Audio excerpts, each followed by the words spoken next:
Iniciamos con un nuevo episodio de Otra Perspectiva Podcast, un espacio de análisis y reflexión de la política y la actualidad nacional e internacional.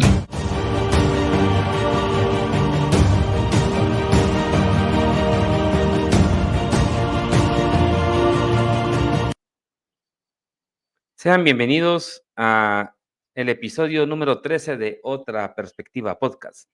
El día de hoy estaremos abordando uno de los temas que los que ya tienen, pues, nos han dado seguimiento en este podcast, uno de los temas de los 3 que hemos mencionado como relevantes para poder debatir y discutir, que es la relación del tema de la niñez migrante guatemalteca no acompañada, es decir, analizar este fenómeno de todos estos niños y niñas y jóvenes que han migrado a los Estados Unidos y que hoy ya están, en diferentes niveles de su modalidad de su estatus legal, pero ya están en Estados Unidos trabajando, estudiando. Y el día de hoy me acompaña Walter Batres, un activista migrante que radica en Los Ángeles y que pues ha aceptado la invitación para que conversemos de este tema que algunos aquí en Guatemala no lo quieren debatir, Walter, te comento, pero que es importante porque al final es un fenómeno que está ocurriendo y que tiene consecuencias, no solamente en lo inmediato aquí en Guatemala, pero de igual manera en el tema de los Estados Unidos, ¿verdad? Y tiene una serie de fenómenos que es importante que los vayamos como ubicando y analizando para poder entender qué es lo que nos viene como país y cómo tenemos que enfrentar o generar políticas para atender esta situación. Walter, te agradezco entonces por tu tiempo. Bienvenido a Otra Perspectiva Podcast. Y solo para que nos están escuchando y nos están viendo, comentanos cuánto tiempo tenés de estar en Estados Unidos, de dónde sos originario, cómo fue tu vida migrante y cómo has ido desarrollando en esta parte de la red creo que la red de migrantes, que es la que entiendo yo que estás al frente de la misma, ¿verdad? Entonces, bienvenido, Walter, un gusto tenerte en este programa. Muchísimas gracias. Mi nombre es Walter Leonel Batres. Yo soy originario de Nueva Concepción, Escuintla, un lugar donde casi cae nieve, pero se convierte en polvo del calor, ¿verdad? Tengo exactamente ya casi rondeando los 35 años. Llegué aquí en enero de 1989 siendo un adolescente, pues prácticamente escapando ciertas adversidades que ya teníamos en Guatemala. Estábamos aún dentro de un conflicto armado, dentro de reclutamiento forzado, nos secuestraban de las calles para ir a servir al ejército de Guatemala y con una luz futurística bastante apagada. Me acuerdo yo que todo el mundo en aquel entonces estaba estudiando magisterio y ya habían muchísimos maestros graduados desempleados que estaban trabajando en tiendas, en gasolineras, porque ya no habían plazas. Estoy hablando de 1989. Entonces, yo me había entretenido bastante en el estudio y en los deportes. Los deportes me apasionaban y me distraían bastante de la realidad. Pero hubo un momento justo antes de entrar a la Escuela Normal de Física, ya estaba registrado para iniciar mis estudios de maestro de educación física a mis 17 años. Tomé la decisión, gracias, como dices tú, alguien le calienta los oídos a uno. Un migrante que viaja de acá, un amigo, viaja y me dice, ¿sabes qué? Tú tienes futuro, pero no aquí. Veo las cosas muy adversas para ti aquí. Guatemala no tiene un lugar para ti. Tú te vas a empezar, ahorita que ya estás alcanzando la mayoría de edad, te vas a empezar a meter en problemas, porque ya traes un liderazgo, y ya yo veo que tienes mucha conciencia social y que denuncia las injusticias. Y aquí en Guatemala eso es un peligro. Alguien que denuncia las injusticias es un peligro. Entonces me dice, yo lo único que te ofrezco es que te recibo allá, ¿sí? Y nos podemos ubicar, me dice, hasta que no sé si quieres estudiar o quieres trabajar al llegar allá, pero tú la haces. Me dice. Yo veo que aquí narras partidos de fútbol, yo veo que haces entrevistas, sabes usar cámaras, tienes un futuro allá. Me dice. Bueno, le dije, bueno, pues hablemos. Y me dijo, yo voy a estar aquí un mes. yo solo vengo a pasar Navidad acá, me dice, y tipo 7, 8 de enero yo me voy, me dice, porque Ajá. ya tengo que empezar a trabajar. Él trabaja en un hotel. Entonces, así es como salgo yo justo pasando, iniciando el año nuevo, 1989. Yo salgo de Guatemala como cualquier otro, con una yaque al Ujú. hombro y con un maletincito con 2 cambios de ropa, un par de zapatos extra, sin ningún documento migratorio. Penetramos, cruzamos el Suchate, Ujú. iniciamos esa jornada larga, porque para nosotros cuando estamos acostumbrados a, por ejemplo, de Nueva Concepción, 145 kilómetros para Ciudad Capital, ese era mi mundo, un mundo Claro. muy corto, y empiezas a atravesar estos terrenos mexicanos bien largos, ¿me entiendes? Ujú. Días en autobús, 4 o 5 días para llegar a la frontera, si bien te iba. Entonces, así es como inicia mi rutina, pues mi ruta de migrante y llego a Estados Unidos. En aquel entonces, perdón por decirlo, pero el boleto del Coyote de Tijuana a Los Ángeles valía $300, Okey. con derecho a que si te deportaban, te volvían a traer, y en aquel entonces todavía se pagaba cuando te entregaban, ¿sí? Ujú. So, esa es mi vida como migrante, 35 años ya, y toda mi vida he vivido acá en Los Ángeles, California. Okey, Walter. Y me imagino entonces esta, por lo que nos comentas de tu juventud, también ahí surgió la inquietud para también, ya estando allá, establecer toda esta red de apoyo al migrante guatemalteco, que de una u otra manera, digamos, entiendo, aunque yo creo que eso lo vamos a ver después de repente en otro episodio, ¿verdad, Walter? Que me hablabas del tema del TPS, pero me imagino que entonces ahí está entendible la naturaleza de que seas un activista y un líder migrante guatemalteco en Estados Unidos. Sí, es algo vivido. Yo sé lo que es recibir y por eso doy, porque yo estuve en ese lado donde me tocó recibir y no tengo nada, absolutamente nada en contra del país mexicano donde lo atravesé, ¿cierto? Encontré mucha gente que me apoyó, al igual que encontré funcionarios corruptos que Ujú. pues tuve que dar soborno para Ujú. poder pasar, ¿va? Pero eso es natural, policías y todo. Pero aquí estamos y desde ahí pues nace mi altruismo, nace mi activismo.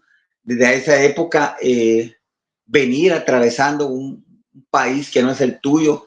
sabiendo que vienes violando la ley y que en cualquier momento te pescan y te pueden deportar.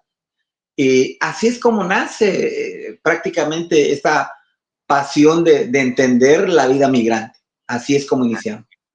Qué bueno, Walter. Pues bueno, Walter, el tema que nos motiva, como te había señalado, es el tema de este análisis de la niñez migrante guatemalteca no acompañada. Eh, Vamos a presentar un video porque te comentaba previo a la charla, le comento a nuestros espectadores, conversábamos con Walter. Este fenómeno ha sido estudiado tanto por televisión europea, americana, pero hay buenos reportajes de televisión francesa y televisión alemana sobre el fenómeno. En la práctica, digamos, yo lo que he estado trabajando, Walter, es un poco el tema de poder tener una certeza de los datos, porque lamentablemente Guatemala es un país donde no tenés datos reales, datos permanentes y datos actualizados. Hice, por ejemplo, para ir determinando la cantidad de niños que ya están en Estados Unidos pendientes de alguna decisión judicial para su estatus legal, el Ministerio de Relaciones Exteriores no me supieron dar un dato formal, perdón. Me mandaron a que le preguntara a la Oficina de Aduanas y Fronteras de Estados Unidos para que pudieran reportarme cuántos niños y niñas hay de 0 a 17 años, que han sido detenidos en la frontera desde el año 2014, que es donde se evidencia el incremento de las famosas, olas migratorias y las caminatas hacia Estados Unidos.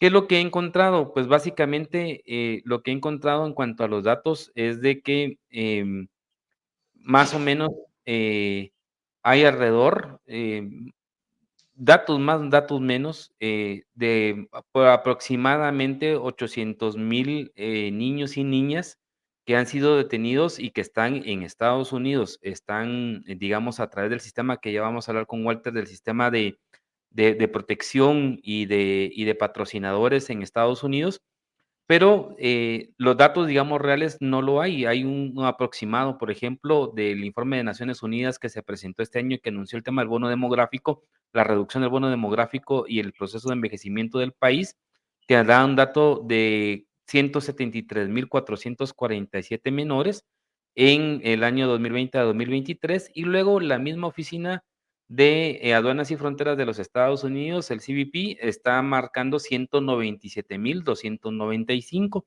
pero de igual manera está relacionado solo a los años 2021, 22, 23 y 24.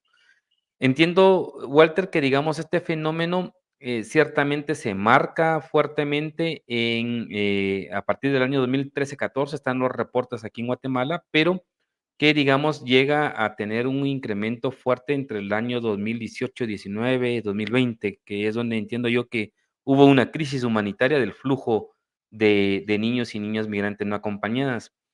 Yo te pregunto, digamos, un poquito por tu experiencia y por la referencia que me decías que tenés en el campo, ¿este fenómeno sigue siendo de igual manera en ese flujo de cantidad de niños, o ha aumentado, ha disminuido? ¿Cómo se encuentra en este momento esa situación desde tu perspectiva, Walter? Bueno, quiero a la audiencia, quiero decirle que yo me involucré con estudiar un poquito lo que es el fenómeno en las fronteras Ujú, y lo empecé a hacer febrero del 2011. O sea, ahorita llevamos 13 años, un poquito más de 13 años mensualmente incursionando en México. Nosotros ujú, venimos a México y nos dimos cuenta que una forma de abrirte espacios es cuando traes ayuda humanitaria, ¿sí? ujú, ujú, Porque tú llegas y no te dejan entrar a los albergues, no te ujú, dejan hablar con la gente, pero a ujú, raíz de que construyes una relación de apoyo, la tercera vez que vas, ya no eres un extraño, ya entras, ya puedes tomarte fotografías con las personas, puedes hablar con las personas, pero eso no se da en la primera visita. Entonces, ujú, nosotros hemos construido una relación de trabajos con muchos albergues. Voy a hablar en este caso por Tijuana. ujú, Tijuana es la frontera con San Diego, acá en California. ujú, Ahí operan más o menos entre 45 y 48 albergues operados por la sociedad civil. Solo hay uno que es operado por el gobierno de México. Y estos albergues, una docena de ellos más o menos, nos ha brindado ese espacio de poder trabajar con ellos. ¿Sí? ujú, Nosotros llegamos mensualmente. De hecho, el otro fin de semana estamos en Tijuana.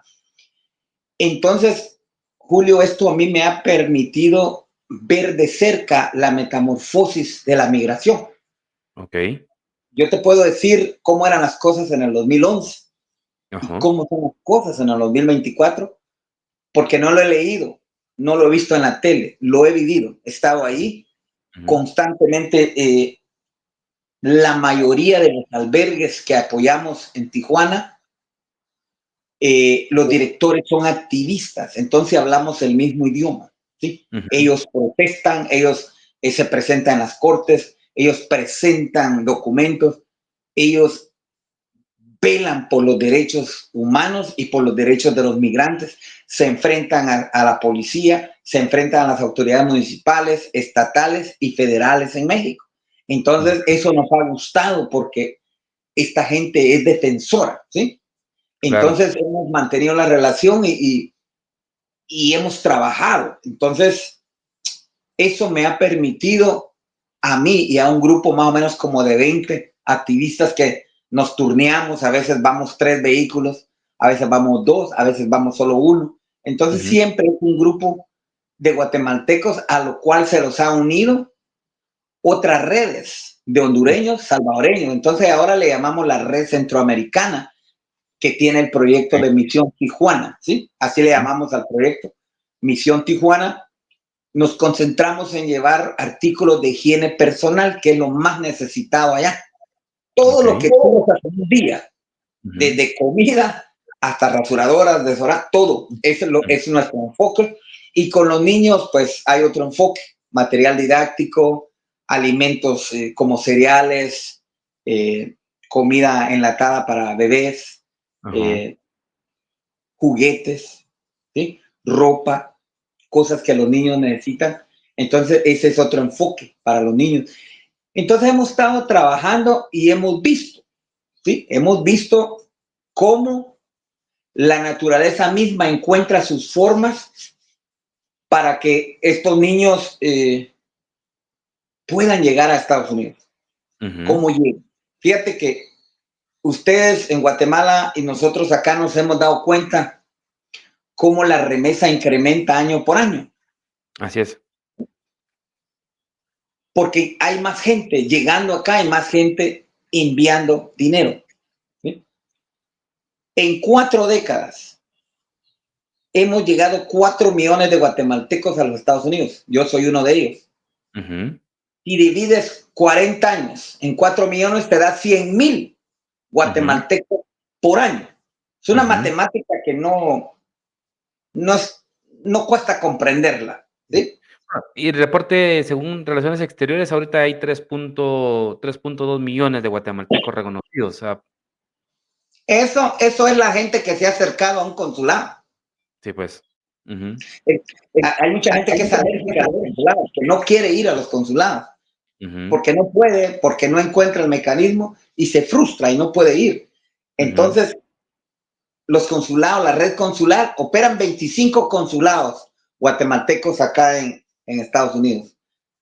Y si tú vas a hacer un trámite, pues lógico, ya saben que Ujú. estás aquí. De lo Claro. contrario, no sabe, Cancillería no sabe. Entonces, por eso siempre estamos hablando que es un poquito más de 4 millones. Y cuando Claro. te digo que esos 100,000 llegan acá, sí están llegando. Es Ajá. increíble. Es increíble Ajá. lo que está llegando. Y para poner 100,000 personas acá en un año, Ujú. lo dividís en 12 meses. Ujú. O sea, Sí. no es mucho, en miles. O sea, Ujú. es correcto lo Sí. que se dice, que los guatemaltecos siguen llegando acá. Ahora, con los niños, vamos a Ah. enfocarlos un poquito en los niños. Eh, la remesa de Guatemala incrementa porque es la que está pagando la reunificación familiar. Ujú. De todas las madres que nosotros entrevistamos en Tijuana, nosotros le damos ya tenemos esa táctica que los Ujú. guatemaltecos hablan con los guatemaltecos, los hondureños hablan con los hondureños, los salvadoreños van y se acercan a los salvadoreños. Entonces hablamos, ¿sí? Ujú. Empezamos a tener una relación, muchos de ellos nos piden asesoría, nosotros les Ujú. asesoramos, nos hacen Ujú. preguntas, algunos hasta nos piden nuestros números WhatsApp y empiezan como a hacer preguntas, Sí, pues. de su voluntad sale tener comunicación con nosotros, hacer preguntas, que mire usted cuánto vale un pasaje de Los Ángeles a New Jersey, cositas así como me puedo ir, puede ir en Ujú. avión, puede ir en bus, Ujú. de todas formas, puede ir en tren. Entonces son cositas que uno las asesora y en muchos casos nos toca apoyar, porque cuando les dan su entrada, estos albergues trabajan con las personas que están esperando su proceso de asilo, no son personas que están cruzando la frontera ilegalmente, no, esta es gente que ya aplicó y que está esperando su día de ingreso, las Ajá. madres, los padres, las Ujú. familias, más que todos estos albergues que nosotros hemos elegido son aquellos que apoyan a las unidades familiares, donde vienen mamá, niños, donde vienen papá, niños, donde vienen familias enteras, ¿sí? Ujú. Entonces nos identificamos más con esos albergues nosotros. Y ahí hemos visto, por ejemplo, cuánto tarda un caso, ¿sí? Algunos mantienen la comunicación con nosotros, apoyamos para decirle, mire, hay una organización que le puede apoyar en esa ciudad donde usted está, Ujú. acérquese, ahí le van a dar asesoría de migración y por Ujú. ahí le van a encontrar un abogado pro bono o a bajo costo para que Ujú. va a tener, o sea, les asesoramos, ¿va? Porque desde el momento que entra la familia a territorio americano, tiene un año para presentar sus argumentos de asilo político ante un juez. Le dan un año. hay una gran deserción porque muchas familias no se presentan, no presentan los argumentos y el proceso se ve tronchado. Sí, pues. Hay dos casos bien diferentes. El caso de la niñez y el Ajá. caso de los adultos. El niño menor de edad, en términos de un año, año y medio, máximo 2 años, obtiene su residencia permanente. Ujú. No así la madre, no así el padre. Es muchísimo más Es difícil Estos son para los, él. digamos, el caso de los niños, aun cuando estén, digamos, con su núcleo familiar, que hayan ingresado a Estados Unidos, o porque es reclamado por algún familiar que ya está en Estados Unidos. Es de las mismas formas, el caso del menor es independiente al del adulto. El Ujú, menor, y te lo voy a decir por experiencias propias, aquí hay muchos secretos que los abogados guardan porque de lo contrario dejarían de ganar. ¿Sí? ujú, ujú, Hay muchos procesos y el proceso más visible que hemos visto, que cuando el menor llega acompañado con un padre o ujú, con uno, ujú, esa ya es una razón para que Estados Unidos lo proteja inmediatamente. ujú. Si llega con los dos padres, ahí es más tardada la cosa. Pero cuando Ah, llega con su papá o con su mamá, es inmediato, en entre 6 automático la protección. meses. Correcto. En un año ese niño ya obtuvo su residencia permanente. Te lo digo porque Ujú, yo vengo de ver esos casos. ujú, Ya ujú, tengo niños, ya tengo menores de edad que ya son ciudadanos, ujú, ya se hicieron ciudadanos, ujú, porque dieron su residencia a los 5 años, ujú, ya ujú. se hicieron ciudadanos, ya andan votando también. Sí, Y yo les pues. digo, cuidadito, me votan por Trump, pero ahí andan ya, ahí andan los Claro. niños. Entonces, eh, los casos que estamos viendo últimamente en los albergues, porque Ujú, la persona que llega al albergue no es aquella que penetra la frontera o que le paga a un coyote, ¿sí? ujú, ujú, Son casos más creíbles, son casos más reales de ujú, esa gente que llega a los albergues. Hasta un par de años era casi un requisito benético entrar a un albergue. Ahora ujú, ya no, ahora ujú. ya no. Eh, Hubo una temporada que tú tenías que estar en la frontera para poder aplicar. Ahora ya no. Ahora la gente en cuanto llegue al Distrito Federal ya Ujú, puede aplicar. ujú, Ahora, en el momento que lleguen a la frontera, por ejemplo, Tapachula, ¿va? ujú, Ahora se presenta a Comar y ya les dan un salvoconducto para transportarse a la frontera, para que las autoridades migratorias ya no los detengan en México. Les ajá, dan ajá, un visado especial para llegar ajá. a las fronteras porque ellos ya aplicaron.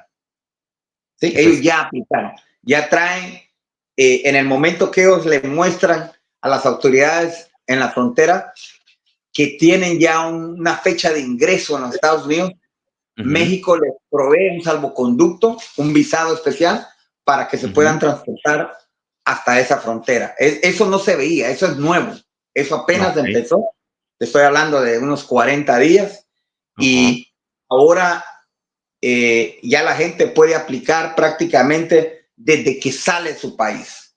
Ujú, ¿Sí? Tal vez van a haber unas situaciones específicas. He oído de pocos guatemaltecos que aplicaron solicitando ingreso de asilo, no asilo, ingreso a Estados ujú, Unidos desde Guatemala y les dieron el ujú. salvoconducto para llegar hasta Estados Unidos. Y ya estando aquí, pues tienen que presentar todos los documentos en los cuales van a basar su solicitud de asilo político. Entonces, ahí estamos viendo ya los núcleos familiares ya integrados con papá, mamá, pero lo que más miramos en la frontera nosotros es mamás con hijos, Ujú. ¿sí? Y ese caso es prioridad en los Estados Unidos. Mamá con hijos es más creíble que papá con hijos, ¿sí? Ajá. En este momento está llegando mucha mamá y que se trajo a los dos pequeñitos o que se trajo al Ujú, pequeñito y que dejó dos allá con el abuelo, ¿sí? ujú, O con la ujú. abuela. Y esos casos, últimamente 3, 6 meses es del momento que aplicaron para ingresar a Estados Unidos. Y la cantidad Son del flujo ajá, y la cantidad del flujo, como te decía un poquito la pregunta inicial, es, digamos, ¿sí se mantiene, Walter? Digamos, ¿ha habido una reducción? ¿Qué momento, digamos, hubo mira, una crisis o ha bajado en cuanto al hay, flujo, digamos, de estos? Entiendo yo que estos son sistemas ya de núcleos familiares que, de una u otra manera, entran un poco como a legalizar su ingreso, ¿verdad? A una migración regular. hemos visto unos efectos en la frontera, gracias a Dios, por esa buena comunicación que tenemos con los directores. Ellos nos dicen, no te confundas, Ujú, ¿por qué el albergue está a tope? Es porque ya llevamos 45 días sin ingresos. ujú, En Estados Unidos hay pequeñas crisis, hay ujú, conflictos también, ¿sí? ujú, ujú, Quiero decirte que la frontera desde playas de Tijuana hasta Matamoros en el Golfo de ujú, México ujú. son 3.143 kilómetros, ¿sí? Es un área muy Esos, extensa. esos 3.143 kilómetros de frontera entre México y Estados Unidos, increíble, como dices tú, invisible, sin que nadie esté hablando, Ajá. se convirtieron en el campo de refugio más grande del planeta.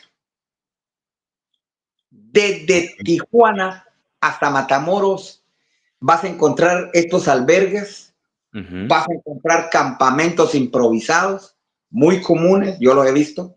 ujú, Vas a encontrar gente durmiendo bajo los puentes, bajo los árboles, ujú. porque ya no hay un espacio en los albergues. ¿Sí? Entonces, Okey. o porque ellos no tienen para pagar un hospedaje, un hotel. Ujú, ¿Sí? ujú. Entonces, ese campo de refugio es tan grande, tan inmenso, que es imposible darte un número de cuántas personas están esperando una oportunidad en la frontera. Son cientos de miles. Es Okey. grande. Ujú. Y estamos hablando gente de todos colores. Ya aquí Sí, ya no vemos solo gente de Latinoamérica. Yo sí, lo pues. veo en las fronteras, veo gente de rusa, ucranianas, veo gente de Afganistán, veo Ujú, gente de Sri Lanka, veo gente de Camboya, de Corea ujú, del Norte. ujú. ah, Miramos en, de todo, pues, De todo todo. está, gente de África, viene mucha gente ya. Entonces Ujú, estamos viendo eso, ya no es solo, te puedo decir que en el 2018, que llegó ujú, la primer caravana a Tijuana, estamos hablando de unos 8,000 en esa caravana, entre mayoría hombres, mujeres y ujú, niños. El 80% eran hondureños. ujú. Al año exacto, un año, pasó y ya el 80% eran de Michoacán o de Guerrero, México. Sí, pues. Sí, cambió totalmente la cosa y no ha bajado. Ahorita seguimos encontrando en los albergues con casos de solicitud de asilo reales por Ujú, desplazamiento forzado por la narcoactividad. Encontramos ese 80% viene de Guerrero y de Michoacán, México. Superaron a los hondureños, a los guatemaltecos, a los venezolanos, porque la cosa cambió mucho en México. Entonces, muchas veces miramos los albergues. Yo tengo unos videos por ahí donde la gente está durmiendo afuera de los albergues y ahí les vamos a llevar nosotros sus bolsitas de donaciones que le llevamos. Y cuando le pregunto por qué hay tanta gente afuera, ellos me dicen, porque llevamos 45 días que no nos han permitido que las familias ingresen a Estados Unidos. O sea que hay momentos, aquí se le llama lockdowns, que cierran la frontera para recibir estas personas. Entonces la gente sigue llegando y los albergues empiezan como a colapsar, a enviar gente afuera, ya no la pueden recibir, pero la gente sabe que si está cerca del albergue, en el momento que haya un espacio, ellos entran. ¿Sí? Sí, pues. Se fue una familia, pues entra otra familia. Y Ujú, así hemos visto el fenómeno. Entonces, aunque haya gente durmiendo afuera, no quiere decir que mucho más gente está viniendo, sino que a veces es porque la frontera no está recibiendo, no hay flujo, no hay continuidad, y eso lo hemos visto, y hemos visto también oleadas como que en un fin de semana te aparecen 15,000 haitianos, 15,000 venezolanos.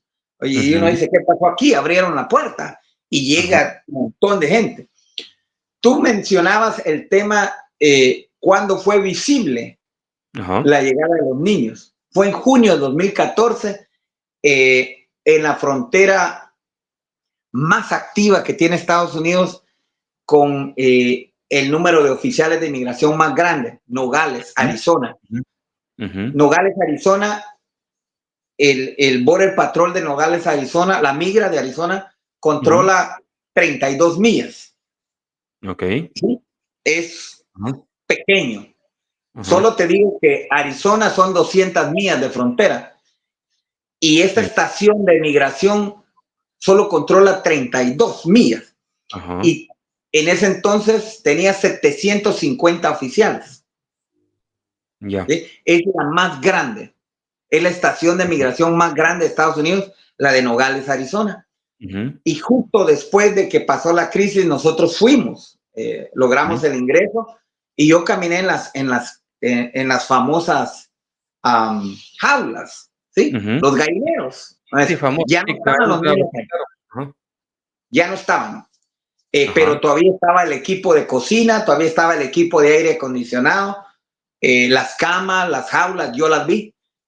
Muy gentilmente el chef, el chief, o sea, el jefe de la estación nos dio un tour, nos llevó, fuimos a ver y todo, vimos los trailers de aire acondicionado, ahí como que dice, esperando que venga otra oleada, porque nunca se lo llevaron, estaban listos. Y fueron, toda esta gente la pusieron en las famosas bodegas confiscadas. Ok.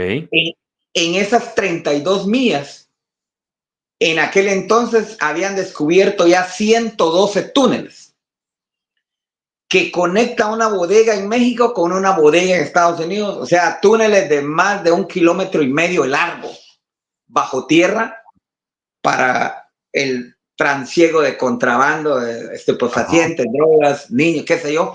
Pero esos túneles, entonces cuando descubren estos túneles, el gobierno confisca las bodegas y son grandes bodegas con operativos de trailers y todo, y ahí es donde han puesto a nuestros niños, ¿sí?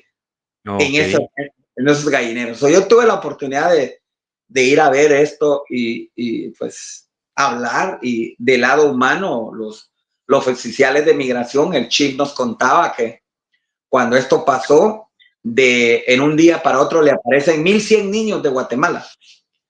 Niños que necesitan, 1,100 niños llegan. Y niños que necesitan pañales, que necesitan fórmula, muchos que necesitan ser alimentados porque son tan chiquitos que no pueden alimentarse.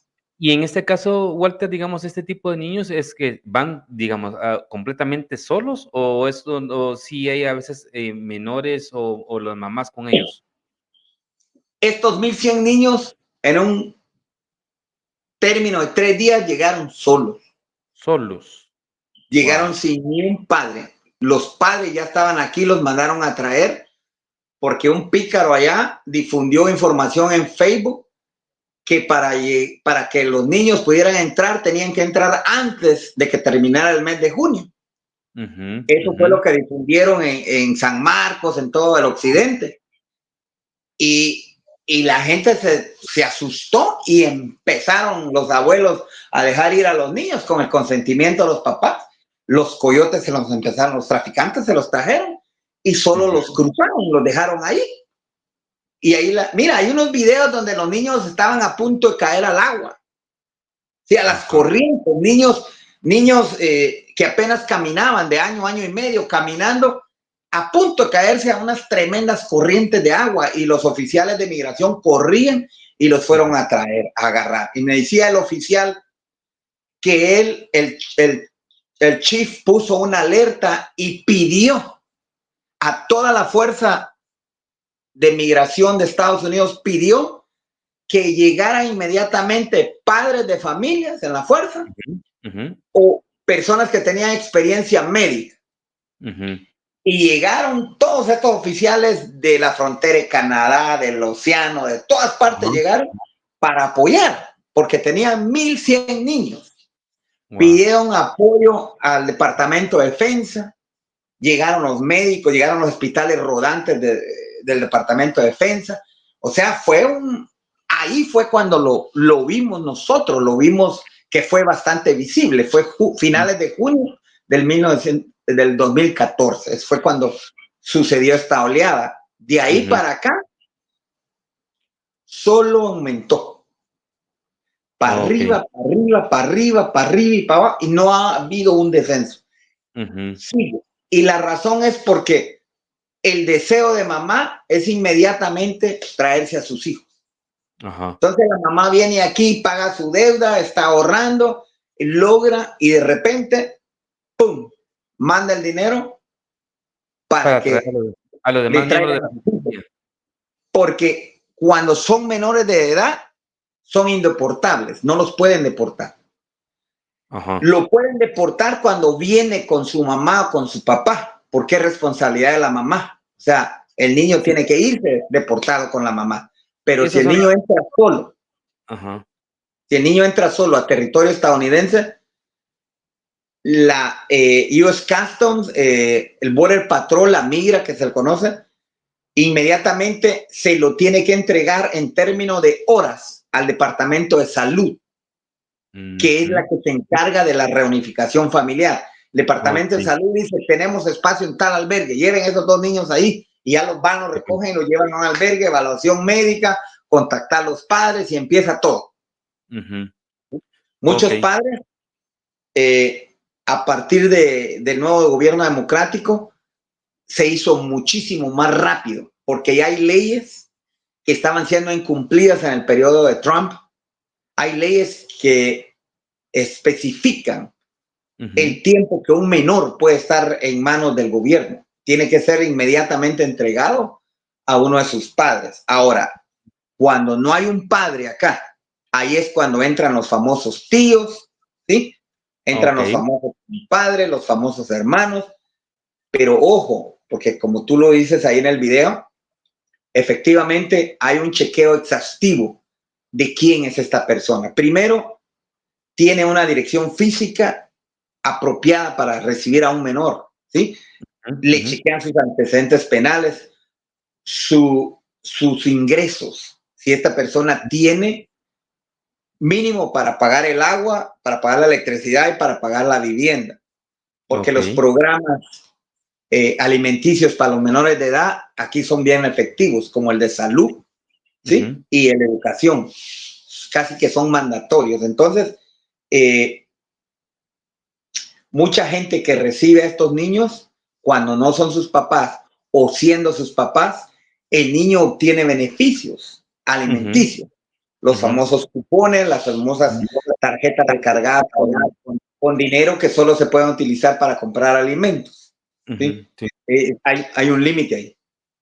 Si gusta, miremos un video que te compartí para el tema cabalmente este fenómeno que estás mencionando, ¿verdad? Para que sigamos debatiendo y ir, digamos, profundizando en esta situación que ha sido determinando que es una dinámica, el tema de la niñez que va con su mamá, con su papá, y propiamente el tema de aquellos niños que van solos y que no llevan, digamos, a alguien de su familia al ingreso a Estados Unidos. Miremos este video y... récord histórico. Pero independientemente de en dónde los alberguen, la única forma de que un menor deje de estar encerrado bajo custodia del gobierno federal es encontrarle un patrocinador. Yo quería tener la oportunidad como ellos, ir en la escuela a estudiar, pero lamentablemente no tuve esa oportunidad. Entonces yo llegué a trabajar primero. Hace 2 años conocí a Antonio en Georgia. Había logrado patrocinar a su sobrina Irma y estaba en el proceso de convertirse en guardián legal de Santos. Ambos llegaron de Guatemala en 2015 con 17 y 10 años de edad. Ahorita acabo de llegar de la escuela. Allá tengo que caminar, pero aquí hay autobús. No tengo que caminar 3 horas o 2 horas. Dicen que emprendieron el viaje porque en Huehuetenango solo veían pobreza en su futuro. El trayecto fue duro, pero el momento más aterrador fue cuando cruzaron. Tenía miedo porque cuando nos agarraron allí nos estuvieron encerrados como unos 5 días en un cuarto que había mucho frío.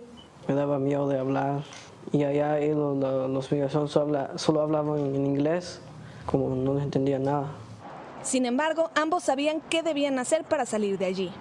Ellos estaban listos, si los iban a agarrar me tenía que llamar a mí. El proceso para lograr su liberación es largo y complicado, porque para verificar que el menor va a un hogar seguro, el futuro patrocinador debe pasar una revisión exhaustiva de antecedentes penales y enviar sus datos personales a las autoridades, incluido su estatus migratorio, requisito que frena a muchos sin papeles. De un principio sí tuve temor, pero pues tuve que hacer las cosas porque tampoco no los dejo ahí, porque no, aun por más que los traten bien, siempre no es igual que estar con la familia, estar con uno. El miedo tiene una base real. Durante la administración Trump, quienes se ofrecieron a patrocinar a un menor corrían el riesgo de ser perseguidos por inmigración. En 2018, por ejemplo, con la información que obtuvo la Oficina de Reasentamiento de Refugiados, ICE detuvo a 170 solicitantes de patrocinio y sus familiares. Más de 100 no tenían antecedentes penales. Ellos estaban compartiendo la información. Bueno, cabalmente como lo señalabas, ¿verdad, Walter? Está este proceso de los patrocinadores que de una u otra manera es una alternativa que también, digamos, ha ido demarcando que digamos, en este dato de los niños que han abandonado Guatemala, pues tienen las condiciones para poder estar ya en los Estados Unidos y de una u otra manera, como lo señalabas, ¿verdad? El fenómeno se ha incrementado y es el dato que de una u otra manera, digamos, queda yo creo que como un desafío, ¿verdad? Saber cuántos niños hay, porque al final de cuentas el dato es importante. Es saberlo, porque, digamos, en el caso de Guatemala, el dato que tenemos y que me lo confirmaba el viceministro técnico de Educación, es que fíjate, Walter, que hay 1.251.000 niños reportados de 2013 a 2023 que abandonaron el sistema educativo, es decir, abandonaron el sistema. Estos datos son relativamente coincidentes cuando entonces empezamos a ver la cantidad de los niños que han sido detenidos en la frontera. Y aquí, como te digo, ¿verdad? Vuelvo a insistir, ¿verdad? Hay datos que no cuadran, que yo creo que sí sería importante, al menos yo estoy en esa misión de poder ir como teniendo un dato real, porque yo creo que es importante como política pública. Pero bueno, digamos aquí Naciones Unidas está marcando, ¿verdad? Como el proceso entre 2014, 16, 17, 18 va aumentando, ¿verdad? Y aquí está el marco de los flujos migratorios, la cantidad de niños detenidos, porque digamos hay también dos segmentos que está manejando la Oficina de Fronteras y Aduanas en cuanto al tema de niños migrantes no acompañados, como te preguntaba, que van solos, realmente solos, literalmente solos, y el otro es el círculo familiar, ¿verdad? Que de una u otra manera va mamá o papá, mamá o hijo, o papá o hijo o hija, ¿verdad? Que son, digamos, el fenómeno que se está articulando.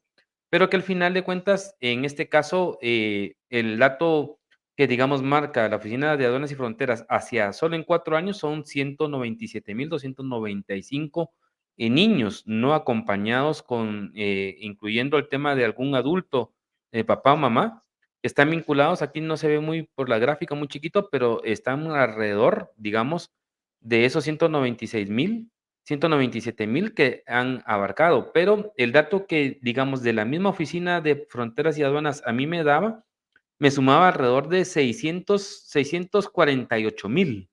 De igual manera, incorporando el año 2018, 19, 20 y 21. Entonces, al final de cuentas, el desafío es el mismo, ¿verdad, Walter? Hay ya una cantidad significativa de niños que de una u otra manera eso no se puede dejar como invisibilizado en este caso por el gobierno de Guatemala. Y a partir de ahí creo que es importante, digamos, no solamente poder tener la certeza del número, pero de igual manera orientar en algún momento determinado, en este caso, primero digamos, los riesgos que llevan o que conllevan, digamos, que se dé este tipo de fenómeno. Y segundo, que si hay alternativas, por lo que estás explicando, que hay alternativas, digamos, legales que pueden conducir a tener una migración regular, controlada, y segura, ¿verdad? Para que efectivamente no se pongan en vulneración al tema de los niños particularmente. Y el otro elemento es el tema de aquellos niños o niñas que, no tienen familiares y que obviamente, o que no va el papá y la mamá y que tienen patrocinadores a través de tíos o familiares o abuelos, que también tienen, entiendo, otro mecanismo legal que de una u otra manera, si lo hacen correcto, pues obviamente los niños van a tener ese estatus, de incorporación legal sin ningún problema en los Estados Unidos. Pero yo creo que ese es el debate, ¿verdad? De dónde exactamente se puede, tener una claridad de esos números con las diferentes modalidades para que efectivamente puedan haber mejores políticas, públicas, no solamente en este caso de cómo el Estado de Guatemala atiende, digamos, esa parte consular en Estados Unidos, como de igual manera lo que puede estar ocurriendo en Guatemala, porque hoy lo que pasa aquí en Guatemala es que también encontrás el fenómeno de que hay escuelas donde ya no hay niños, porque ya migraron, están en Estados Unidos. ¿Cómo ves esa articulación en datos y en números, Walter, para poder, digamos, tener una mejor claridad? ¿Y qué impacto crees que pueda tener en Guatemala como en Estados Unidos? Correcto. Fíjate que justo en una ocasión, cuando se estaba hablando de que habían 100,000 niños bajo custodia, menores de edad, no acompañados, casualmente me tocó hacer una visita a la oficina de Homeland Security Ujú, y pues nos identificamos con uno de los empleados oficial. ujú, Y no sé cómo salió el tema de los niños, ¿sí? ujú, ujú, Y él me dijo, ¿conoces a alguien eh, de los niños recién llegados? Sí, le dije, muchos de mis amigos eh, se reunificaron con sus hijos, vinieron sus hijos. ujú, Y le dije yo, pues yo conozco que son niños que son parte de esos 100,000. Y se pegó la risada el tipo, se ujú, rió. Y me dijo, qué bueno que fueran 100,000, me dijo. ujú, Pero son más, poquito más del doble, me dijo. ujú, Entonces, ujú. muchas veces Homeland Security es la única que tiene, el departamento de Homeland Security es la única que maneja los datos, pero son Ajá. bastante confidenciables por Ujú, la controversia que ocasiona esto, especialmente en tiempo de elecciones. ujú, Esto viene a dañar la reputación de cualquier gobierno, no importa si es el republicano o es el demócrata que está en ujú, ujú, función. ujú, Entonces esos números nunca se dan, te ujú. dan por Una ahí. parte. Ajá. Sí, no lo dan porque daña a la administración actual y ha Ujú, dañado a los rojos y ha dañado a los azules. Aquí nadie se ujú, salva. ujú, Entonces tienen mucha cautela cuando dan ujú, estos números. ujú, Ah, como la salud y la educación es bastante mandatoria acá, la enforzan más que los otros programas sociales dirigidos a la niñez. En los distritos escolares ujú, se conocen los datos exactos porque para inscribir un niño en una escuela tienes que presentar un certificado de nacimiento, no importa si nació en la luna o en Marte, pero ujú, tienes que presentar un certificado de nacimiento. Entonces, la ficha del estudiante establece ciudad, ujú. estado o país donde el niño nació. Ajá. Entonces, ahí es como se establece realmente dónde están los niños, cuántos niños son. Por supuesto que el Departamento de Homeland Security sí sabe, Ujú, ellos sí ujú, manejan, pero no es pública por el daño que causa. Ya me ujú, explico. ujú, Entonces, ellos sí saben. Alejandro Mayorkas sabe exactamente cuántos niños ujú. han llegado a Estados Unidos en los últimos, al menos En en esta su, administración. Ajá. su tiempo que él tiene estar ahí. Él lo sabe. Entonces, eh, muchas veces no vamos a saber cuántos niños exactamente han llegado, Ujú, pero yo me recuerdo cuando le perdí la pista a la estadística que daba el gobierno, se hablaban guatemaltecos. Ajá. Guatemaltecos, no te estoy hablando de otros. Hubo un año que hablaron de 80,000 niños guatemaltecos que habían llegado a este país. 80,000 niños menores de edad, un año. Y después la información se hizo más dura de obtener. Por ahí hubieron unos liqueos. ¿Sí? Ujú. Yo tuve un documento que se liqueó que me decía exactamente de qué municipio habían llegado los niños de Guatemala. Ujú. Y cuando vi mi municipio, me sorprendí. ¿Sí? Ujú. Y en lo que iba del año, ya iban 7,500 niños de mi municipio. Sí. Y cuando Fíjate que estamos hablando de 340 municipios sí. y no había terminado un año, yo miraba municipios, les tenía un círculo, como cuando es el epicentro de un terremoto, ¿ah? Ajá. Los que ya pasaban de 1,000, los municipios que ya pasaban de 1,000, tenían otro circulito más grande, y Ujú. otro más grande, y otro más grande, y yo miraba municipios que ya pasaban de 5,000, 7,000, Ujú. ¿sí? Y mirabas, cuando yo vi el documento dije, wow, es mentira que solo de Occidente están migrando los niños, porque yo miraba, vi el oriente, vi el centro, vi el norte en Ajá. ese documento y vi muchísimos niños de Guatemala. Y hubo un año que se habló de 80,000 niños guatemaltecos que habían llegado en un año a Estados Unidos. Es Fíjate que increíble. yo el dato que tengo ahorita solo 2022, 21, son 59,663 niños. Digamos, y obviamente el pico fue mucho más alto. Obviamente creo que quedará ese desafío, ¿verdad? De ir armando los números. Yo te digo, yo he estado en esa misión de sí estar identificando el tema de los números para poder tener un dato. Pero más allá de eso, por el tema del tiempo, Walter, ¿qué crees positivo y negativo para Estados Unidos, digamos, en un marco, 600,000, 700,000 niños que ya están, guatemaltecos que ya están en Estados Unidos? ¿Qué beneficios y qué elementos negativos encontrás que estén allá?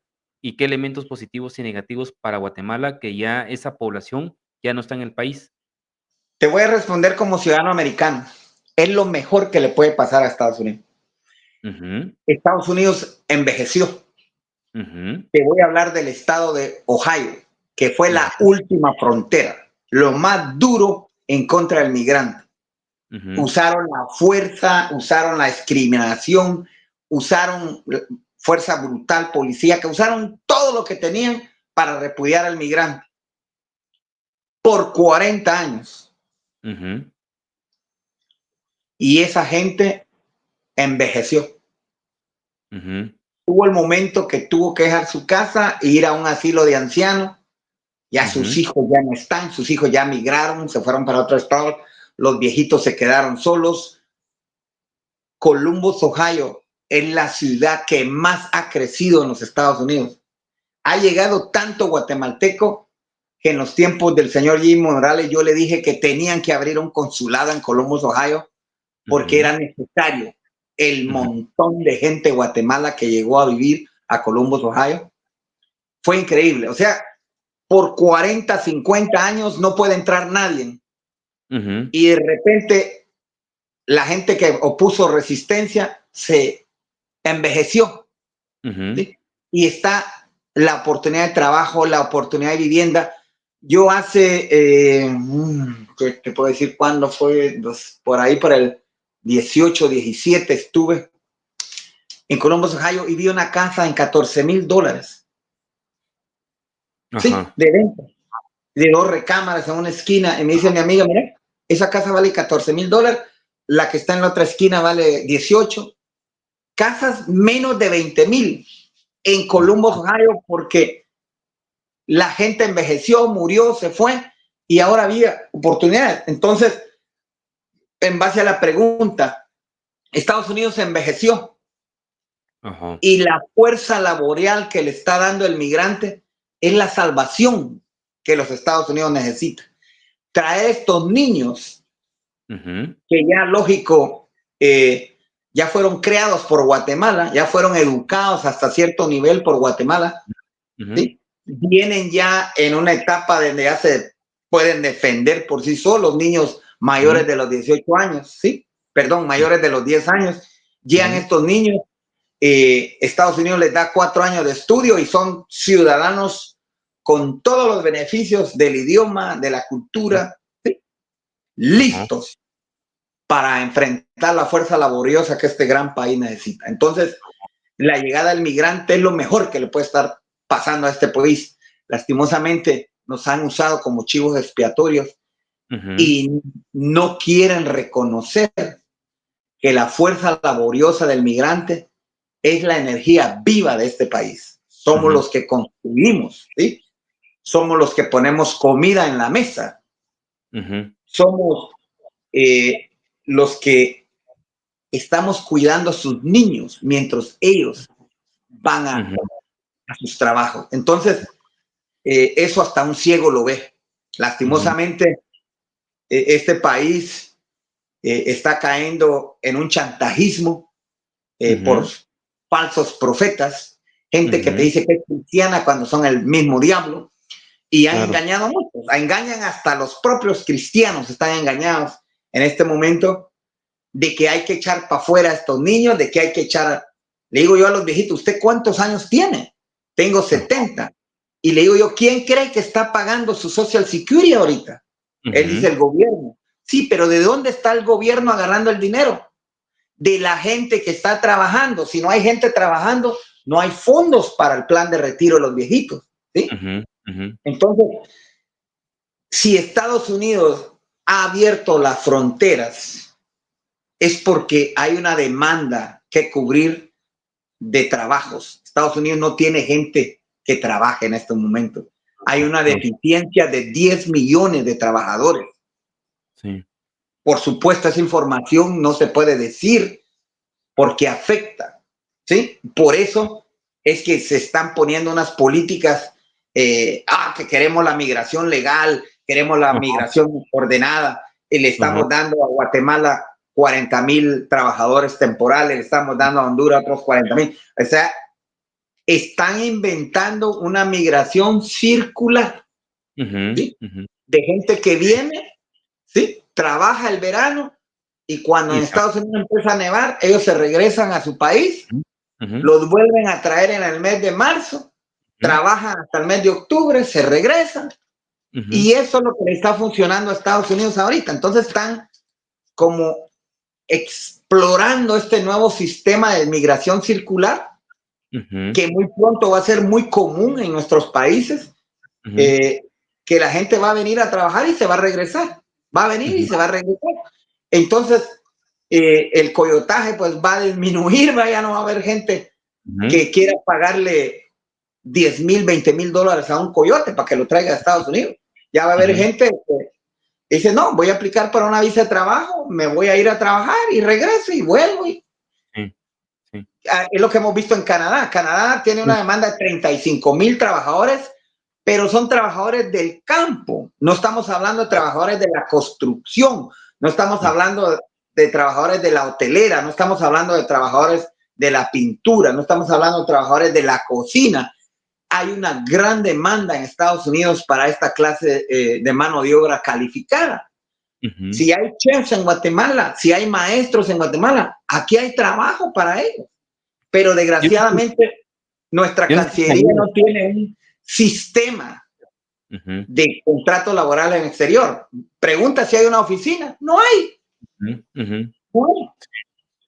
No, yo te decía, solo para cerrar por el tema del tiempo, por ejemplo, yo sé que hay un programa, por ejemplo, imagínate de Alemania, por el tema también del envejecimiento de su sociedad y viene a reclutar alrededor de 100 enfermeras cada año a Guatemala y a Centroamérica, ¿verdad? Como un mecanismo de alternativa frente al tema de ese envejecimiento de este tipo de sociedades, que al igual está Estados Unidos, pero al igual el tema es que, digamos, se te va ese flujo de personas, pero en Guatemala, como te decía al inicio, también en 2050 ya vamos a estar envejeciendo y también ahí vamos a entrar como en una crisis. Yo solo quisiera que miraras un segmento, digamos, de un video de televisión francesa donde hay también esa oportunidad de jóvenes para que me terminaras y termináramos tu segmento en decir, ¿crees que puede haber un gana-gana como país entre el tema de este flujo, tal vez este sistema que estabas mencionando de migración regular, o qué elementos podrían ser como un gana-gana que debería estar viendo los gobiernos de Guatemala frente a este fenómeno, ¿verdad? Pero miremos solo un minuto de este video y entonces dejo ya para que concluyas en esta parte de este tema. Pero vamos a ver, aquí estoy buscando el video. Aquí estamos. Por su parte, Manuel emprendió mejorar la cancha de su comunidad para que los jóvenes dispongan de un lugar seguro donde disfrutar de su niñez. El joven cuenta que la ayuda de la ONG le hizo renunciar a la idea de emigrar, por lo menos temporalmente, pero por los precios inalcanzables de las universidades y las pocas ofertas laborales, no descarta dejar su pueblo algún día. La verdad no me quisiera quedar aquí ni en Salcajá ni en Guatemala. Muchas veces en Guatemala no encontramos esas oportunidades, que es por lo que las personas migran. Aquí los trabajos que más se consiguen o son de un cajero o son de trabajar en la municipalidad como barrendero. Donde también se evidencia este éxodo de niños y jóvenes es en las escuelas. Jacqueline Cupil lleva 11 años enseñando en este instituto de Llanos del Pinal y son tantos años de ser testigo de una deserción escolar que en muchos casos se explica por la migración. Normalmente la mayoría solo termina su tercero básico y el pensamiento que tiene la mayoría es de poder ir a los Estados Unidos. Inclusive algunos también viajan no por necesidad, sino porque también tienen esa opción de tener más. O sea, no están conformes con lo que tienen, sino desean más, y como en las redes sociales también se ve todo eso bonito de allá de los Estados Unidos. Jacqueline también menciona que varios de sus alumnos se han ido por reunificación familiar. Al principio sí tuve la idea de emigrar, porque tengo a un familiar muy especial para mí, que es mi papá. Y tuve esa idea, pero me puse a pensar en los riesgos, dejaría a mi familia, mis culturas, mis tradiciones, y creo que con eso se me fue la idea. Bueno, si me das ahí en esta parte, Walter, digamos, la percepción en buena parte de la juventud, sobre todo en la parte, digamos, del occidente, como te decía, está en una dinámica de migrar. Las estadísticas están marcando que, digamos, hay departamentos en donde todavía hay alta cantidad del bono demográfico favorable, que es Alta Verapaz, Petén, Huehuetenango, Quiché, San Marcos, que es Altenango, pero de igual manera, en esos departamentos la percepción de muchos jóvenes es migrar. Y eso impacta también en el sistema educativo, como lo marcaba ahí el reportaje de la maestra, en donde ya no tenés institutos, sobre todo educación básica diversificado, y en la primaria donde se está dando el fenómeno y que es, digamos, mucho más alarmante, porque ahí es donde mantenías por lo menos el 100% de los niños en edad escolar que estaban estudiando, y hoy más o menos baja a un 90%. En esa dinámica, ¿cómo crees que puede haber un gana-gana? Porque al igual, ¿verdad? O sea, hay un beneficio ya de esos niños que están en Estados Unidos por lo económico que mencionabas, por la parte del envejecimiento, pero es el país también el que está drenándose, ¿verdad? Con el tema de esa fuerza productiva. ¿Cómo crees que puede existir un tema de gana-gana en este fenómeno? Mire, desafortunadamente el núcleo familiar se rompió en Guatemala. Esto va a traer consecuencias muy serias. Ahorita vemos a muchos empresarios sonrientes en Guatemala por la sencilla razón de que la remesa incrementa, ¿sí?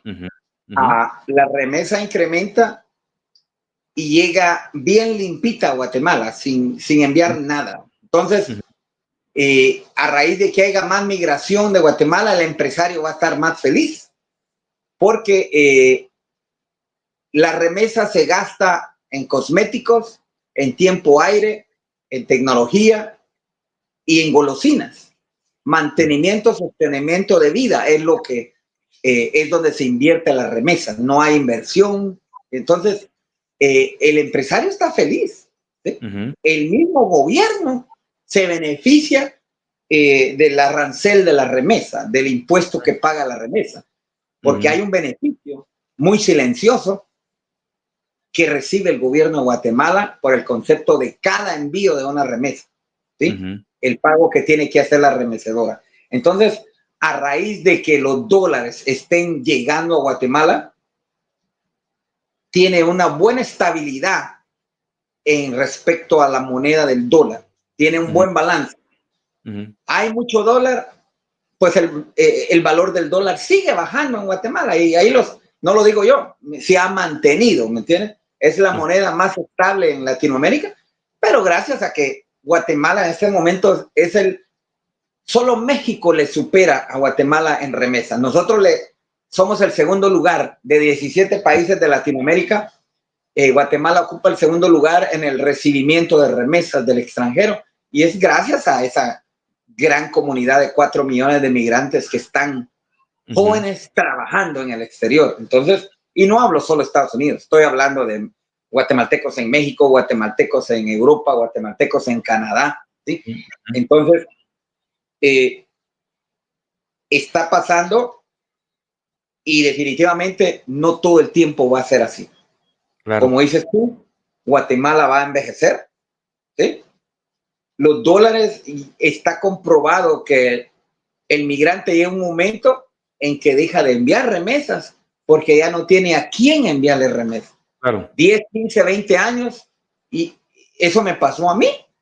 En el momento que mi abuela murió, en el momento que mi mamá murió, yo ya no mandé remesas. Ya no tengo a quién mandarle remesas. Claro. ¿Sí? Entonces, eso eventualmente va a pasar, y Guatemala tiene que estar preparada para ello.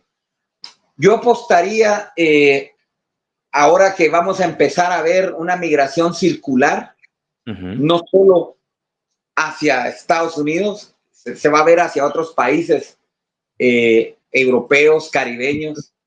Vamos a ver una migración circular de trabajadores con mano capacitada, ¿sí? Entonces, de inmediato yo veo la necesidad de, en los grados primarios, iniciar ya con el idioma inglés mandatorio, porque es para donde apunta todo. Si tú vas a ciudades élites en el mundo, es más probable que te puedas comunicar en inglés, claro, que en el idioma local de ese país. ¿Por qué? Porque es un idioma universal, es el idioma con más crecimiento a nivel mundial, y si tú hablas inglés, prácticamente puedes trabajar en cualquier parte del mundo. Entonces, yo creo que debe implementarse la educación en inglés en Guatemala desde los niveles primarios, porque si nuestros trabajadores, nuestros empresarios nuestros doctores, nuestros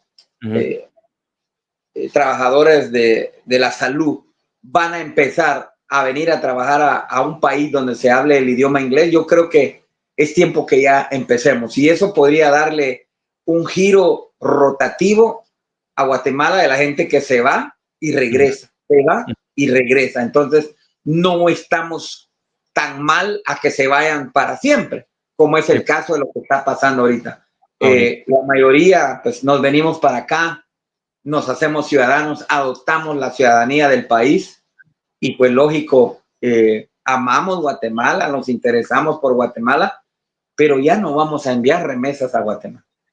Y yo creo que también, fíjate que es importante lo que señalas con el tema, aparte del idioma, en la parte, digamos, de recuperar la parte de la educación básica y diversificado con el tema de los estudios, digamos, de los estudios, digamos, de certificar competencias, ¿verdad? En cuanto al tema de técnicos. Porque de una u otra manera también te abre ese margen, ¿verdad? En ese sistema circular de electricistas o otro tipo de estudios, digamos, técnicos, que de una u otra manera también pueden permitirle a los guatemaltecos tener esa posibilidad de emigrar y de retornar, pero digamos con un nivel cualificado que les permita tener un mejor ingreso, ¿verdad? Como una alternativa que yo creo que también es un desafío a realizar como parte de lo que nos tocaría en la tarea aquí en Guatemala. Fíjate que en Estados Unidos vemos una gran afluencia de trabajadores de la salud, especialmente hay una gran demanda para enfermeros, hombres enfermeros, porque un hombre puede fácilmente movilizar a otro adulto. Una mujer le cuesta. Un hombre puede agarrar a otro hombre y sentarlo y moverlo. Puede agarrar a otra mujer y ponerla allá, algo que una mujer no puede hacer. Entonces, hay una demanda grande para enfermeros. Entonces, Filipinas es el que está enviando enfermeros a este país.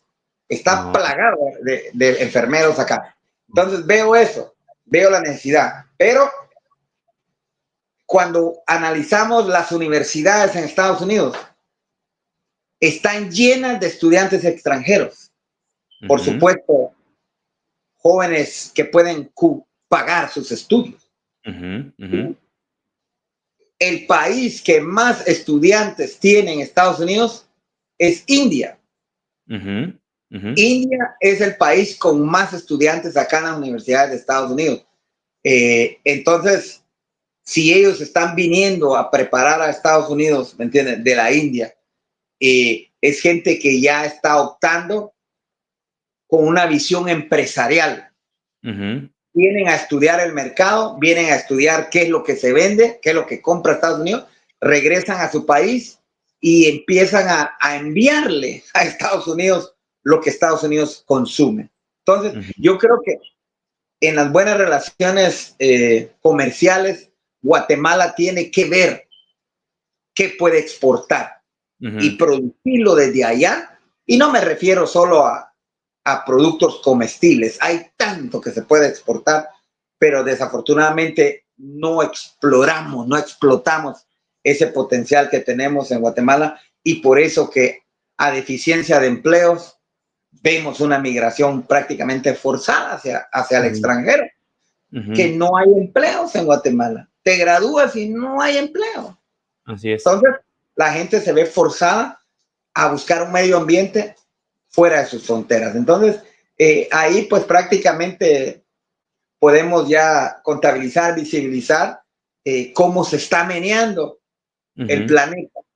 Estamos, yo le digo a la gente que nos llegó la globalización y muchos estados todavía no entienden la globalización.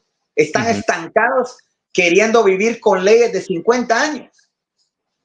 Esas leyes, en vez de proteger al país, le hacen daño. Entonces, los estados tienen que evolucionar en base a una globalización que ya nadie la puede parar. La migración es una pequeña rama nada más de la globalización. Correcto. Bueno, Walter, yo te quiero agradecer por tu tiempo, por esta conversación. Te invito para que en un próximo episodio nos dediquemos al tema del TPS y el esfuerzo que están haciendo allá en Estados Unidos, pero creo yo que fue bastante interesante, aleccionador, con puntos relevantes que nos has dado en el tema de lo de la niñez migrante no acompañada, y estaremos desarrollando y siguiéndole y dándole seguimiento a ese tema. Así que te agradezco por tu tiempo, por tu colaboración, y a todos los que nos están escuchando, nos están oyendo, les agradecemos por estar atentos a este tema que es relevante para el país, que también tiene su drama, porque también es un tema muy dramático ver esas escenas de los niños en la frontera solos, al riesgo de cualquier cosa que les pueda ocurrir, más todo el fenómeno que hay alrededor posterior a esa etapa mientras buscan la reunificación familiar. Pero estaremos en ese tema y agradecerles entonces por su tiempo, y nos vemos en el siguiente episodio de Otra Perspectiva. Por acompañarnos en otro episodio de Otra Perspectiva Podcast. Síguenos en nuestras plataformas en YouTube, Facebook, Twitter, Spotify e iVoox.